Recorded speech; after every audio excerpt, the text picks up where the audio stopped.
Hello, and welcome. Welcome once again to the Secrets of the High Demand Coach podcast. And I am here with yet another high demand coach. It is the one and only Sara Nay, who is the COO of Duct Marketing. With over 14 years working with small businesses, it is her passion to install marketing and operating systems for small business owners so that they can gain more clarity and freedom in their lives.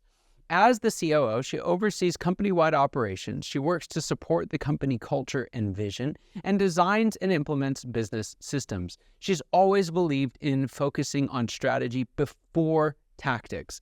She and her company champion sustainable marketing strategies over quick fixes and gimmicks, ensuring that their clients feel confident and in control as their businesses achieve predictable growth. Well, Sara, so excited to have you here. And I just have to ask before we kind of jump into things, what is duct tape marketing? Duct tape marketing, we've been in business for about 30 or so years. I've been with the company, as you mentioned, for 14, and we've always been focused on small businesses. That's always been our bread and butter over those years. We call ourselves a fractional CMO agency because we always lean into strategy before tactics in our marketing. And so we serve a lot of clients in the space as fractional CMOs, but we also have a team to help with execution as well. So that's duct tape marketing, and we have a certification program where we also certify other marketing consultants and coaches in our approach. So really two sides of our business. Fantastic. You mentioned this, it was in your bio as well, this idea of strategy before tactics. Two questions on that. What does that look like, or what does that actually mean? And secondly, why is it so important? Yeah. So over the years, we've worked with thousands of businesses in the small business space, and where I see people get really frustrated or waste a lot of time or energy or money in marketing is they just dive into tactics without taking a step back and saying, who are we targeting with what message? What does our customer journey look like? What content should we create based on that? Okay, now you can focus on the channels. But really all marketing comes down to is understanding your target audience, building products and services around them, crafting messages that speak directly to them, and then nurturing them along the way. And so that's how you can be effective in marketing. And I see a lot of people, I need to be doing paid advertising because my competitors are or whatnot. And so they dive into that, but they haven't thought through the target market or the messaging or where they're trying to guide people. And so they end up just spending and spending and spending without having success. And so then all of a sudden marketing is really frustrating, but it doesn't have to be if you put the initial research in on the front end. Yeah, that's so important. So there's this pattern that I see a lot with particularly small business owners. Depending on the industry, some can get a little bigger than others, but they reach this point, let's call it around $1 million. That's a massive generalization, but where they realize, like, if I'm going to hit $2 million, I can't just drum up, I can just make it happen. I actually have to have some way of going out there and marketing. And many of them have succeeded despite their marketing, and now they're realizing they have to succeed because of it. How does marketing change when you kind of break that $1 million mark and set your sights on $5 or even $10 million? Yeah, we've seen a lot of businesses over the years that we've worked with where they've grown up to a certain extent, a lot of times based on providing great service, great products, building great client relationships. And so a lot of their business coming in is often just from referrals, word of mouth type of business. And so then they get to the point where their growth starts to stall. And so they realize, okay, I can't just rely on referrals for the rest of our lives if we do want to hit higher growth periods. And so that's where diversifying your marketing is so important. Like, referrals are always going to be the best type of prospects coming in that you can get because there's a lot of trust built into those.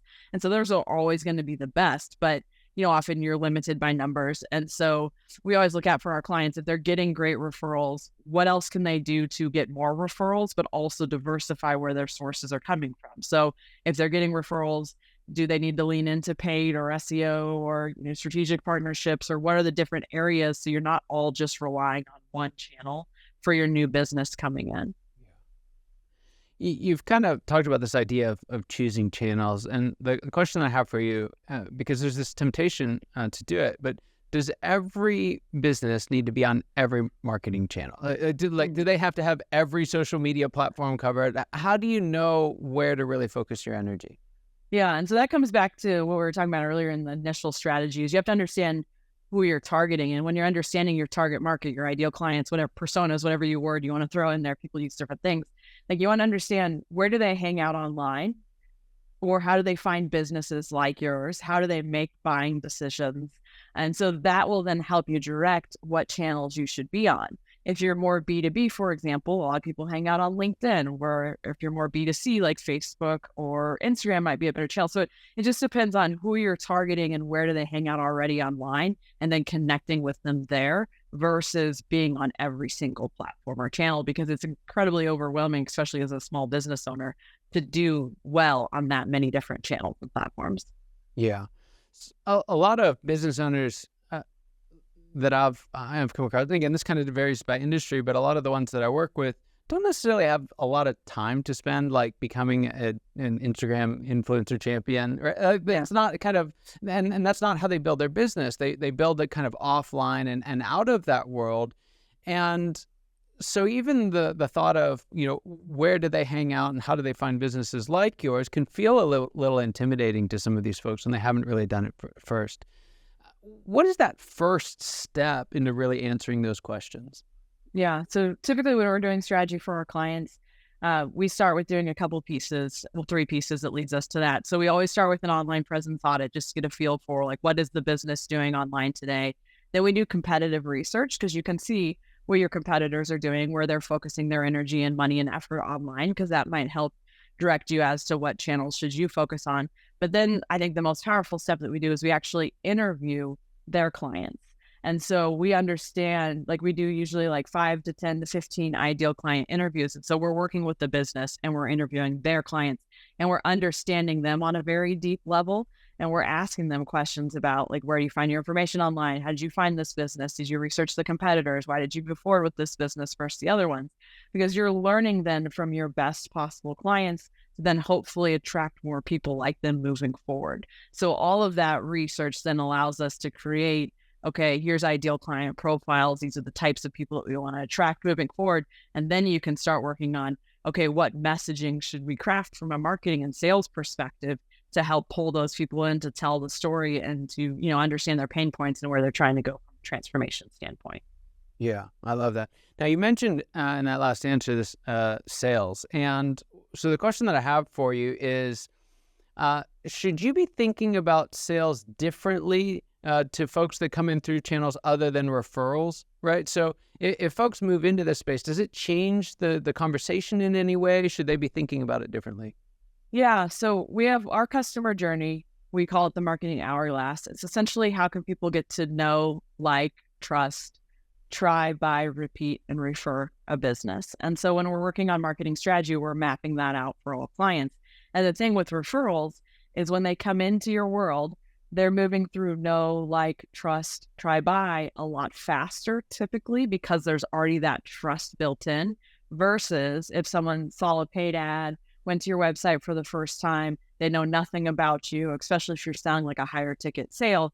Like, there's a lot of nurturing, education, value, trust, relationship that needs to happen till they get to the point where they're ready to buy often. And so absolutely, it makes sense, to understand where is a lead coming from, and then that will help direct how you can sell to them. And so, like, we've been in business for 30 years. People have been on our email list for years and years. And so if I'm selling our certification program and someone's like, oh, I've been reading all of your stuff, I've listened to your CEO's podcast forever, I love everything you put out, I've read 6 of his books, like, then I'm like, okay, I know how to handle this conversation differently than if it was like, I saw your ad, I don't know anything about duct tape marketing, tell me what I need to know. So you definitely approach the sale differently based on how much they've been able to consume and what relationship they've came from on the front end. Yeah. So one of the things that you've mentioned, kind of this going in, doing some market research, interviewing clients, what do you think is the advantage of having someone outside of the company doing that? And there's a lot of advantage. I think a lot of times when you're working in your business for so long, you see things a certain way and you think things a certain way, but maybe your ideal clients are either like perceiving things differently than you. So like when we're doing these ideal client interviews, we're asking curious, honest questions without any judgment in our mind because we're doing it on behalf of our clients. And so we're just truly listening and not directing the conversation in any sort of way, which I think you could do if you were interviewing your own clients potentially. But also there's a lot of business problems that I also feel like when you're just in it and you're in it every single day, it's hard to find a solution. And so having that outside perspective and guidance come in, it can help you get past any of those different roadblocks as well. Yeah, I love that. I've found it's one of those areas that it's just way too easy to be way too close. Right. Yeah. You're trying to do everything right here, and someone comes in and it seems almost magical, right? It's like, oh, why don't you say this? And it's like, oh, it just totally transforms your world. But it's not that if you need that, you're dumb or you're bad at marketing or any of those things. It's just that, I've actually seen this in the marketing world. A lot of folks will go to someone else in the marketing world to help them because they're just too close to it. Yeah. Also, the clients are a lot more honest with us as well, often because they're not speaking directly to the business owner, whoever their relationship with. There were this third party coming in. They have no relationship with us. And so they're able to be completely honest, which is really beneficial as well because we're understanding all like the different persona elements and messaging elements, but we're also asking things like, what could they do better? What other services could they provide? Is there areas for improvement? And then we're able to take that feedback and go directly back to clients as well, because maybe there's repeat upsell, cross-sell opportunity that the client hasn't thought of, again, because they're too close. So having those conversations with their clients allows them to be 100% open and honest to then be able to bring that opportunity back to the client as well. So that's another win, I think. Yeah, that's so good. So one of the challenges, especially as you start laying out a kind of a process like you have there, when you do the good but hard work of putting your strategy before tactics is, you're pouring a lot of money into it. You're trusting a partner to help you with it. How do you know if it's working? Yeah. So with the strategy piece, you don't really know that it's working until you move into the execution side of things. And so typically with our clients, we're doing strategy for like 30 to 45 days. We present the plan. And then after that, we go into execution. And the way you understand if the strategy is working is you say at the end of strategy, we say, okay, we're going to do these things on these channels with this cadence. And then we're going to know it's successful because we're going to track these metrics. The metrics piece is so key. And so you have to understand, okay, let's say you're going to do direct mail, for example. That's just a random example, but let's say you're going to do direct mail. You have to say, okay, if we're going to use that channel, how are we going to know if it's successful or not? What are we going to track to then determine if we should do that next month and next month and next month from there? And so a lot with the direct mail, you want to track like number of pieces sent. You want to have a call tracking number on there. You want to track numbers of calls received, number of those converted into clients, and then total revenue. And you need to know all of that information then to say, this was successful. Let's keep doing this. And that's where another area that I see a lot of small businesses miss is they just do tactics, but they don't stop and think, what do we actually need to know in order to continue to do these things or shift to something new? Yeah. So, Sarah, there's a question I like to ask all my guests, and it is this. What would you say is the biggest secret you wish wasn't a secret at all? What's that one thing you wish everybody watching or listening today knew? I know you talk a lot about scaling. That's a big focus of your show. We've talked a lot about marketing today, but I work with a lot of entrepreneurs, business owners, people just getting started as well, because we certify marketing consultants, coaches in our program. And this isn't a secret, but I think it's the biggest thing that people struggle with as they begin to scale up is delegation is your friend. I see a lot of people try to hold on to way too much and not take the time to put the systems and processes in place, marketing or operations or whatever it might be. And then it's almost impossible to scale because they're just holding on to too much. And so I try to encourage people very early on when they join our program, come in, learn the process, hire earlier than you think you might need to, even starting with part-time, get really comfortable with delegation, because that's really going to lead to growth long-term. So I know that's not marketing related, but something that I think is important to focus on.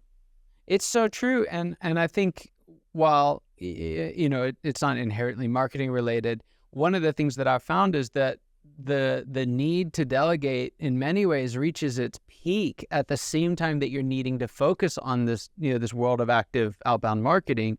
And so I would say my experience has been that they very much are related in the sense that if you can't figure the delegation thing out, you're never going to have the time and discipline over time to really work out your strategy and tactics for marketing. Yeah, absolutely. Couldn't agree more. Fantastic. So Sara, there's some folks listening to this and they know that they're the kind of old way of marketing, which was not really marketing at all, but just waiting for referrals to come in was great. It got them to where they are. They're super thankful for it, but they know that they need more before they can really build a scalable company. How can they reach out to you? How can they find more out about the work that you do? Yeah, they can visit us at dtm.world/growth. That'll take you to a page on our website. We have a bunch of free resources. We're big on producing content, providing value on the front end. So grab the free resources. There's also an option to book a call with me if you want to continue a conversation as well. Fantastic. Well, Sara, thanks so much for being on the show. Just an honor and privilege having you here today. Loved what you had to share. And for those of you watching and listening, your time and attention mean the world to us. I hope you got as much out of this conversation as I know I did, and I cannot wait to see you next time. Take care.